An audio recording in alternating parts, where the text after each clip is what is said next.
आज का हमारा टॉपिक रहेगा मराठा परिसंघ तथा मराठों का अंग्रेज़ों से संघर्ष और उनका पतन।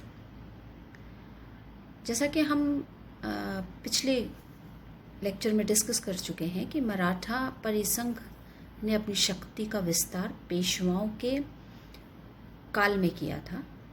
तो हम थोड़ा सा पेशवाओं के अभ्युदय के बारे में बात करेंगे और फिर मराठों का पतन के बारे में बात करेंगे। छत्रपति शाहू जो कि शांभाजी के पुत्र थे, उनका शासनकाल रहा है 1707 से 1749 के बीच में।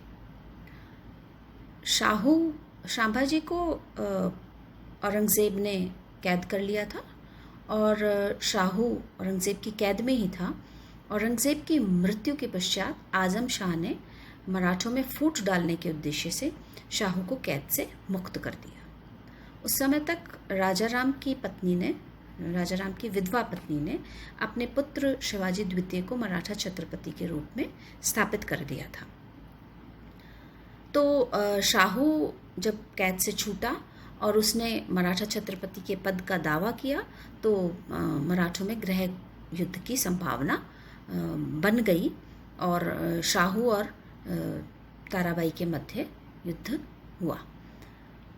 शाहू मुक्त होने के बाद महाराष्ट्र पहुंचा। उसने वहाँ मराठे सरदारों के साथ संपर्क स्थापित किया और संपर्क के फलस्वरूप बालाजी विश्वनाथ ने उसको सहायता प्रदान करी। नवंबर 1707 में खेद नामक स्थान पर ताराबाई और शाहू की सेना का युद्ध हुआ और इसमें ताराबाई को पराजय का सामना करना पड़ा। शाहू विजयी हुआ। 1708 के अंदर शाहू छत्रपति के पद पर आसीन हुआ। छत्रपति के पद पे बैठने के बाद शाहू ये समझ गया था, शाहू ये जानता था कि उसमें वो क्षमता नहीं है जो कि एक शासक में है होती है और उसने पेशवाओं की क्षमता को पहचाना। बालाजी विश्वनाथ को उसने अपना पेशवा नियुक्त किया। साथ ही उसने अपने शासन के संपूर्ण अधिकार उनको सौंप दिए। तो पेशवाओं की योग्यता ने मराठों को भारत की सर्वश्रेष्ठ शक्ति के रूप में स्थापित किया। तो अब हम पेशवाओं के काल को डिस्कस करते हैं। सबसे प्रथम पेशवा बालाजी विश्वनाथ रहे, जिन्होंने 1713 से लेकर 1720 ईस्वी तक पेशवा का पद धारण किया था। ये मराठों की शक्ति को इन्होंने ऊंचाइयों पर पहुंचाया। संपूर्ण दक्षिण भारत के 6 सूबों से इन्होंने चौथ और सरदेशमुखी वसूल करने के अधिकार प्राप्त कर लिए थे और हम ये कह सकते हैं कि इनके काल में मराठे दक्षिण भारत की सर्वश्रेष्ठ शक्ति के रूप में अपने आप को स्थापित कर चुके थे। बालाजी विश्वनाथ ने मुगल बादशाह फारुखसियार के साथ संपर्क स्थापित करके चौथा और सरदेशमुखी कर वसूल करने के अधिकार प्राप्त किए थे। 1720 में इनकी मृत्यु हुई। इनकी मृत्यु के बाद दूसरे पेशवा बालाजी बाजीराव बने, जिन्होंने 1720 से 1740 तक शासन किया। ये अपने पिता की तरह ही अत्यंत योग्य थे। साथ ही साथ इनमें कूटनीति के साथ इनमें सैनिक योग्यता भी भरी हुई थी और दक्षिण भारत पर तो इनके पिता के काल में ही मराठों का दबदबा हो गया था। अब इन्होंने उत्तर भारत की तरफ मराठा संघ जो था उसकी शक्ति का विस्तार किया था और वो चूँकि बहुत कुशल कूटनीतिज्ञ था, उसने मराठे सरदारों को सिंधिया, होलकर आदि को अपने पक्ष में बना के रखा। इसके शासनकाल में हम देखते हैं कि मराठों ने और भी ऊंचाइयों को प्राप्त किया और दिल्ली की राजनीति तक उनका हस्तक्षेप होने लगा था। इनके मृत्यु के पश्चात 1740 में पेशवा बालाजी बाजीराव गद्दी पर बैठे, जिन्होंने 1761 पानीपत के युद्ध तक शासन किया।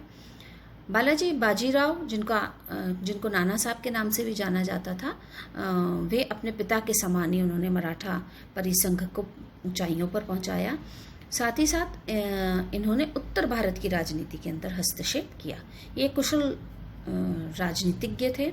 उत्तर भारत में हम देख रहे हैं कि दिल्ली सल्तनत जो काल था, दिल्ली दरबार के अंदर बहुत सी गुटबाजियाँ हो रही थी और उन गुटबाजियों के अंदर इन्होंने शासक के साथ अपने संपर्क इस प्रकार से स्थापित किए कि शासक दिल्ली का सुल्तान इनके हाथ की कुठपुतली हो गया। दिल्ली सल्तनत की राजनीति में हस्तक्षेप करने का परिणाम ये भी रहा कि इन्हें अहमद शाह अब्दाली, जो कि एक अफ़गान आक्रमणकारी था, उसके साथ संघर्ष करना पड़ा, जो कि पानीपत के तीसरे युद्ध के रूप में परिणित हुआ। पानीपत का तीसरा युद्ध जो था वो अहमद शाह अब्दाली और मराठों के बीच में 14 फरवरी 1761 का हुआ और इसने एक बहुत ही महत्वपूर्ण मराठा परिसंघ, जो कि ऊंचाइयों पर पहुंच गया था, उस मराठा परिसंघ के पतन में एक बहुत महत्वपूर्ण योगदान निभाया। अभी आप इस मैप की मदद से देख सकते हैं कि विभिन्न मराठे सरदारों का पूरी तरीके से भारत के एक बहुत बड़े विस्तृत क्षेत्र के ऊपर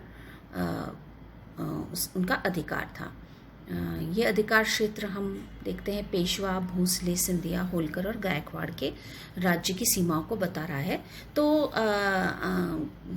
इस मैप के माध्यम से हम ये समझ पा रहे हैं कि मराठों के पास मराठा परिसंघ, जो कि इन सभी मराठे सरदारों को मिला के बना था, इनके पास एक विस्तृत साम्राज्य भारत का था, जो आने वाले समय में अंग्रेज़ों के लिए भी एक चुनौती का कारण बना। अब पानीपत के तीसरे युद्ध की बात अगर हम करें तो अहमद शाह अब्दाली और मराठों के बीच में पानीपत का तीसरा युद्ध 1761 में लड़ा गया था। ये युद्ध हालांकि इन दोनों के बीच में, यानी अहमद शाह अब्दाली और मराठों के बीच में युद्ध की शुरुआत 1757 से ही आरंभ हो गई थी, जब अहमद शाह अब्दाली ने दिल्ली में लूटमार की और आगरा आदि प्रदेशों को लूट के काबुल को लौट गया। ये समाचार जब पेशवा को मिला तो उन्होंने रघुजी भोंसले के नेतृत्व में एक विशाल सेना दिल्ली भेजी। क्यों भेजी? क्योंकि दिल्ली के मुगल सम्राट के साथ पेशवा ने संपर्क स्थापित किया हुआ था। तो रघुजी ने दिल्ली पहुंचकर मुगल सम्राट अहमद शाह, जो कि अहमद शाह अब्दाली से संरक्षण प्राप्त कर रहा था, उसे गद्दी से उतारकर आलमगीर द्वितीय को गद्दी पर बिठा दिया और अब यह नया सम्राट मराठों के हाथों की कठपुतली बन गया था। इसके बाद रघुजी ने पंजाब के ऊपर आक्रमण किया, वहां से उन्होंने अफगानों को भगा दिया।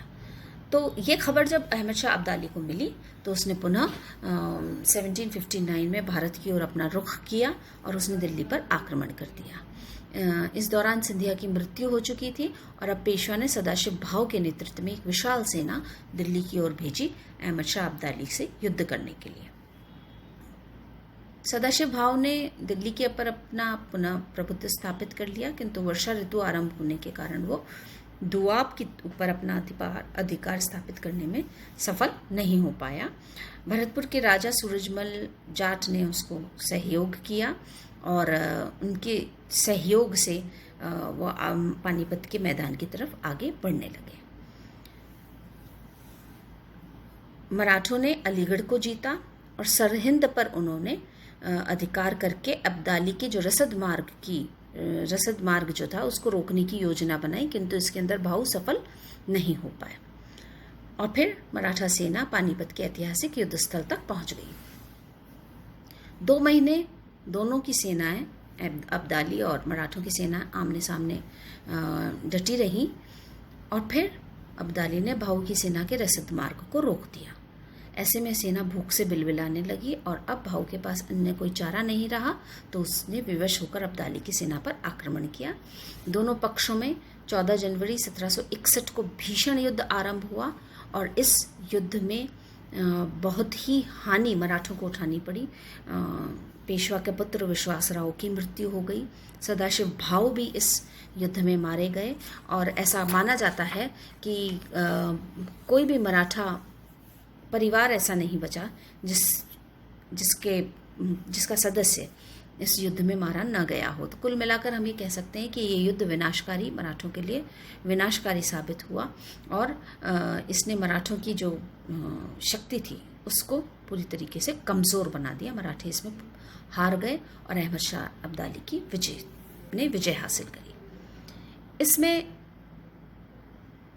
पानीपत के युद्ध में मराठों के जो पराजय के कारण रहे उनको अगर हम जांचें तो हम देखते हैं कि सबसे पहला कारण मराठों का दोषपूर्ण सैन्य संगठन था।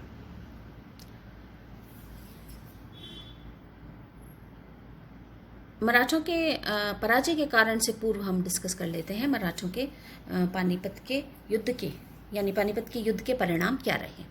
इसमें मराठों को भीषण क्षति उठानी पड़ी। मराठा संघ का करीब करीब अंत हो गया।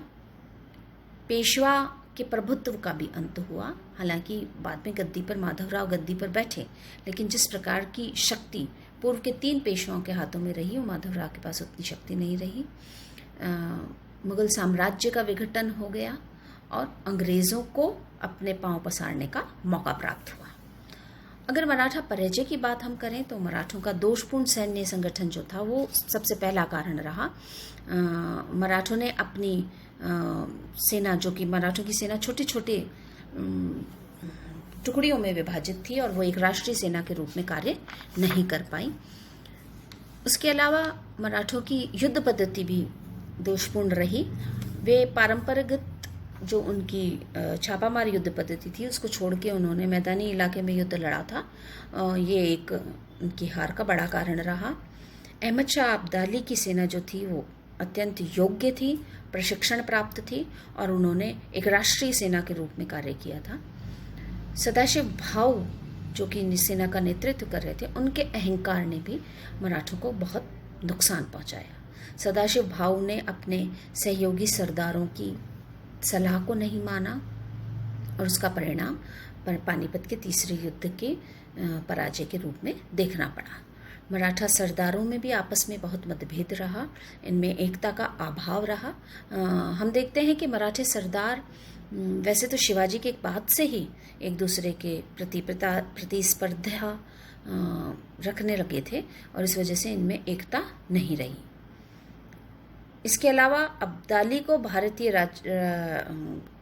जो राज्य थे उनका सहयोग प्राप्त हो रहा था, क्योंकि मराठों ने लूटमार की नीति, चौथ और सरदेश मुखी कर जिस प्रकार से वसूल किया करते थे, लूटमार किया करते थे, अपनी इस नीति से उन्होंने भारत के बहुत से राज्यों को, बहुत सी शक्तियों को अपना शत्रु बना लिया था और ये अहमद शाह अब्दाली को भारत में मराठों के विरोध में युद्ध करने में अपना सहयोग देने के लिए तैयार थे। फिर अहमद शाह अब्दाली ने जिस प्रकार से युद्ध के दौरान रसद मार्ग को रोक दिया, तो एक भीषण खाद्य संकट मराठों के सामने उत्पन्न हुआ और ये भी एक कारण रहा जिसने मराठों को पराजय की ओर धकेला। होलकर जो कि एक महत्वपूर्ण मराठे सरदार थे, वे सहयोग नहीं कर पाए। उनकी सदाशिव भाऊ के साथ एक प्रकार से सामंजस्य नहीं बैठा और वो रण क्षेत्र छोड़ के चले गए। भारतीय राज्यों में जाट शासक, राजपूत और सिखों ने भी पूरी तरीके से मराठों के साथ असहयोग किया, क्योंकि पूर्व में ये सभी मराठे जो थे उनकी अदूरदर्शी और स्वार्थपूर्ण जो रवैया रहा उसने इन शक्तियों को मराठा विरोधी बनाया।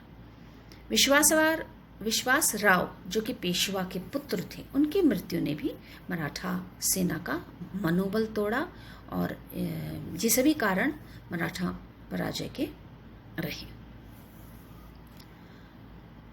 हम देखते हैं कि 1761 में पानीपत के तीसरे युद्ध के बाद पेशवा की मृत्यु हुई और उसके बाद पेशवा माधवराव गद्दी पर बैठे। पेशवा माधवराव ने पूरी तरीके से, वे 17 वर्ष के थे जब वो गद्दी पर बैठे और उन्होंने मराठा साम्राज्य की खोई हुई शक्ति को पुनः स्थापित करने में अपना सहयोग दिया। ये हम मराठा वंशावली देख सकते हैं। इसमें वंशावली के माध्यम से आप जान सकते हैं कि कौन से पेशवाओं की वंशावली है ये, कि कितने पेशवा हुए और कौन कौन, यानी अंग्रेजी काल तक कौन कौन पेशवा के रूप में स्थापित हुए। अब फर्दर हम डिस्कस करेंगे आंग्ल मराठा संबंध। आंग्ल मराठा संबंधों की हम बात करें तो हमने देखा कि पानीपत के तीसरे युद्ध ने अंग्रेजों को मौका दिया कि वो अपनी शक्ति का विस्तार कर सकें। हालांकि मराठे भारत के अंदर एक ऐसी शक्ति रही जिन्होंने अंग्रेज़ों को बहुत ही कड़ी चुनौती दी थी, और ये एक बड़ा कार्य था अंग्रेज़ों के लिए, मराठों के राज्य पर अपना अधिकार स्थापित करना। हमने हमने मैप में देखा है ऊपर कि मराठों के पास एक भारत का एक विस्तृत साम्राज्य था, जो अगर अंग्रेज़ प्राप्त कर लेते, जो कि अंग्रेज़ भारत के अंदर अपनी शक्ति की स्थापना कर रहे थे, अपने राज्य की स्थापना करना शुरू कर दी थी उन्होंने, और बंगाल के ऊपर वो अपना आधिपत्य स्थापित कर चुके थे। तो ऐसे में मराठा शक्ति के साथ संघर्ष करना उनके लिए आवश्यक हो गया था। तो पानीपत के युद्ध के बाद माधवराव गद्दी पर बैठे, और माधवराव ने मराठा शक्ति को पुनर्स्थापित करने में बहुत महत्वपूर्ण योगदान दिया। 1772 में उनकी मृत्यु हुई, और उनकी मृत्यु ने मराठा संगठन के अंदर अराजकता पूरी तरीके से फैला दी। मराठा सेनापतियों के अंदर नेतृत्व को लेके संघर्ष होने लगा, और सभी मराठी सरदार मराठा संघ को अपने कब्जे में करने में, यानी अपने अपने नेतृत्व में लेने की कोशिश करते रहे। बाजीराव के छोटे भाई रघुनाथ राव, जो राघोबा के नाम से भी जाने जाते हैं, उनका जो योगदान रहा मराठा राजनीति में, उसने अंग्रेज़ों को मराठा राजनीति में हस्तक्षेप करने का मौका दिया। तो प्रथम आंग्ल मराठा युद्ध की बात हम करें तो ये 1775 से लेकर 1782 तक के बीच में लड़ा गया था। पेशवा माधवराव की मृत्यु के बाद उसके छोटे भाई नारायण राव पेशवा पद पर आसीन हुए, किंतु उसके चाचा राघोबा ने उसका वध करवा दिया और स्वयं पेशवा बन गया। और अपने आप को सुदृढ़ करने के लिए उसने बम्बई की जो अंग्रेजी सरकार थी उसके साथ संधि कर ली, जो सूरत की संधि के नाम से जानी गई। इस संधि के अनुसार सालसेट और बसीन के द्वीप उसने अंग्रेज़ों को देने की बात कही, जिसके बदले में अंग्रेज़ उसे गद्दी पर बैठे रहने में सहायता कर रहे थे। हम देखते हैं कि मराठा सरदार नाना फडणवीस को राघोबा का राघोबा ने जिस तरीके से गद्दी हासिल करी वो तरीका उचित नहीं लगा, और उसने राघोबा का विरोध किया और नारायण राव के नवजात शिशु माधव नारायण राव को पेशवा की गद्दी पर बिठा दिया। साथ ही उसने वॉरेन हेस्टिंग्स के साथ पुरंदर की संधि करी, किंतु अंग्रेजों ने पुरंदर की संधि को न स्वीकारते हुए सूरत की संधि को ही मान्यता दी, जिसका परिणाम ये निकला कि अंग्रेज राघोबा की मदद करने के लिए मराठों के विरोध में युद्ध करने के लिए आए, और एक सेना बम्बई से पुणे भेजी गई। होलकर, सिंधिया और पेशवा की संयुक्त सेनाओं ने अंग्रेज़ों से युद्ध किया, और 9 फरवरी 1779 को तालेगांव में ये युद्ध हुआ, जिसमें बम्बई जो सरकार थी वो विजय ना हो पाई, और उसे विवश होकर मराठों से 15 जनवरी 1779 को बड़गांव की एक अपमानजनक संधि करनी पड़ी। इस संधि में पुरंदर की जो पूर्व में संधि की गई थी उसकी सभी शर्तों को समाप्त कर दिया गया। अंग्रेज़ों ने राघोबा का साथ छोड़ दिया, मराठों को उनके राज्य लौटा दिए गए। तो इस तरीके से हम देखते हैं कि प्रथम आंग्ल मराठा युद्ध जो हुआ वो बड़गांव की संधि के साथ समाप्त हो गया। उसके बाद एक लंबा अंतराल आया, और 1802 तक अंग्रेज़ों के बीच में और मराठों के बीच में किसी प्रकार का कोई संपर्क स्थापित नहीं हुआ। 1802 से 1805 के मध्य में फिर हम देखते हैं द्वितीय आंग्ल मराठा युद्ध हुआ। वेलेज़ली ने इस समय वेलेज़ली भारत के गवर्नर जनरल थे, और उन्होंने फिर अपना ध्यान मराठों की ओर आकृष्ट किया। 1800 में मराठा संघ के दूरदर्शी जो राजनीतिज्ञ नाना फडणवीस थे, उनकी मृत्यु हो गई, और उनकी मृत्यु के साथ ही मराठा परिसंघ के अंदर पुनः मतभेद शुरू हो गए। सिंधिया, होलकर एक दूसरे के शत्रु बन गए। पेशवा बाजीराव द्वितीय जो था वो अत्यंत ही दुर्बल था तथा षड्यंत्रकारी भी था। ऐसे में उसने अपनी साम्राज्यवादी नीति को क्रियान्वित करने के लिए उसने अंग्रेज़ों का सहारा लिया। मराठों के आपसी जो मतभेद थे सिंधिया और होलकर के बीच में, एक तरीके की प्रतिस्पर्धा उत्पन्न हो गई कि कौन पेशवा के ज़्यादा नज़दीक रहता है। और ऐसे में पेशवा और सिंधिया ने होलकर के विरोध में मोर्चा बना लिया। होलकर ने 1802 में पूना के ऊपर आक्रमण कर दिया और पेशवा और सिंधिया की संयुक्त सेना को उसने पराजित करके पूना पर अपना अधिकार स्थापित कर लिया। अब पेशवा भागकर अंग्रेज़ों के पास पहुंचा और वहां जाकर उसने बसीन की संधि कर ली अंग्रेज़ों के साथ। इस संधि के अनुसार पेशवा ने अपने समस्त अधिकार अंग्रेज़ों को सौंप दिए। उसने अंग्रेज़ों की एक स्थायी सेना अपने राज्य में रखने की बात स्वीकारी। उसने कहा कि वो किसी विदेशी शक्ति को अपने राज्य में नियुक्ति नहीं देगा। साथ ही उसने ये भी कहा कि वो ये भी स्वीकारा उसने कि वो मराठे सरदारों के आपसी जो भी संघर्ष होंगे उनमें वो अंग्रेज़ों की मध्यस्थता करेगा। तो हम देखते हैं कि पेशवा ने अपनी स्वतंत्रता खो दी और कंपनी से उसने संरक्षण प्राप्त किया। इस संधि से जो अन्य मराठी सरदार थे वो नाखुश थे। उन्हें ये बिल्कुल गवारा नहीं हुआ कि पेशवा ने इतनी अपमानजनक संधि मराठों अंग्रेज़ों के साथ करी है। तो सिंधिया और होलकर पेशवा के विरोधी हो गए। 1803 में लॉर्ड वेलेज़ली के नेतृत्व में अंग्रेज़ी सेना के साथ संघर्ष शुरू हुआ। 1803 में पहले भोंसले ने देवगांव की संधि अंग्रेज़ों से करने पर विवश हुआ। वो पराजित हुआ 1803 के युद्ध में और उसने देवगांव की संधि अंग्रेज़ों के साथ करी। दिसंबर 1803 में ही सिंधिया को भी अंग्रेज़ों के साथ सुरजी अर्जुन गांव की संधि करनी पड़ी। अब होलकर जो था उसने अभी अंग्रेज़ों के विरुद्ध में मोर्चा खोला हुआ था, किंतु अंग्रेज़ों के साथ 1804 में उसने युद्ध किया।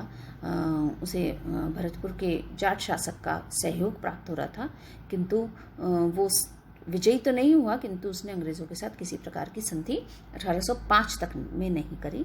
1806 में उसने राजपुर घाट की संधि अंग्रेज़ों के साथ करी और इसके साथ ही 1805 में ही हम देखते हैं, होलकर चूंकि मैदान छोड़ के भाग गया था, तो 1805 में ही हम देखते हैं कि द्वितीय आंग्ल मराठा युद्ध समाप्त हो गया।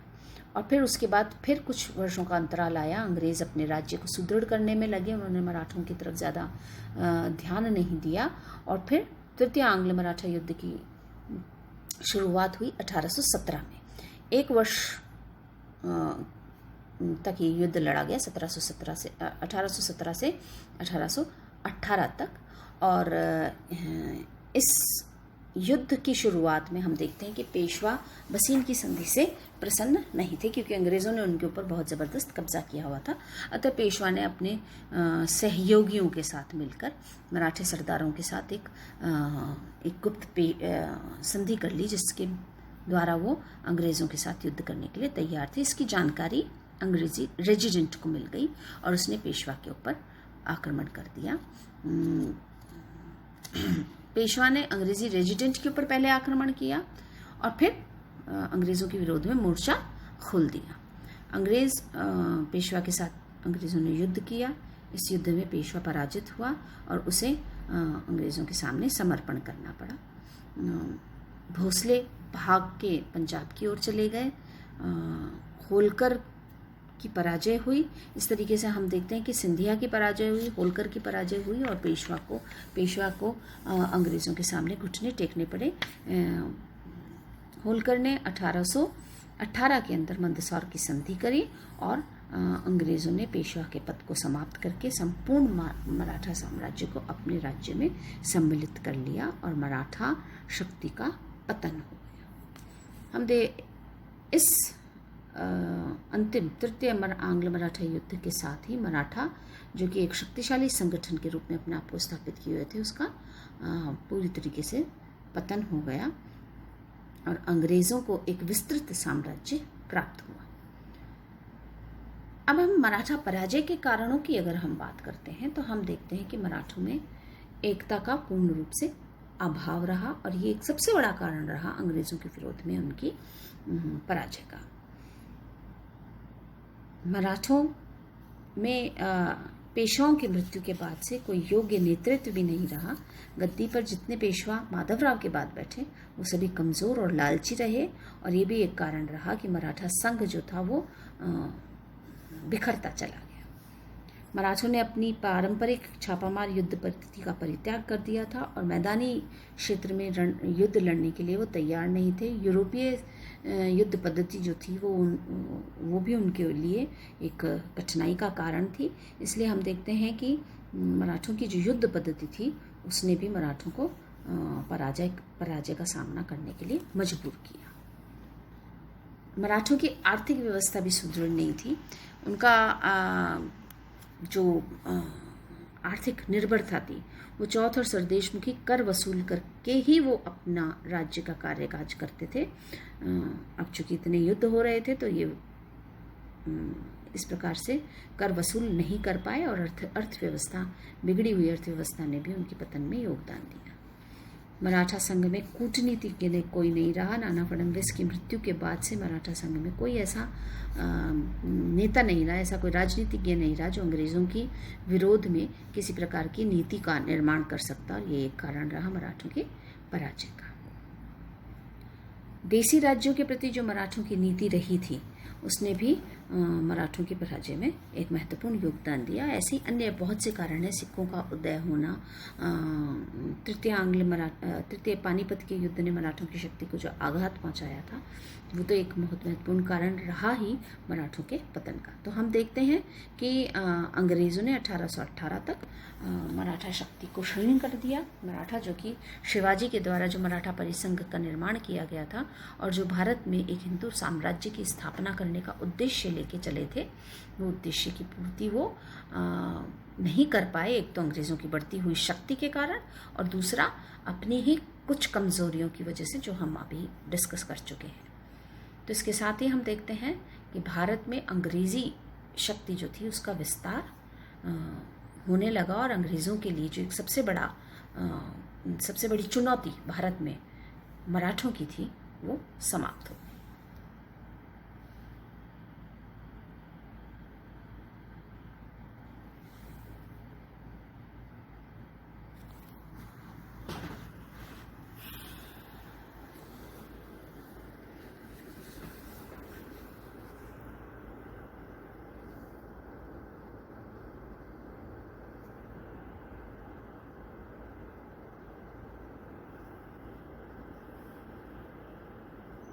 राम इतनी देर बोल गई है, रिकॉर्ड नहीं हुआ क्या?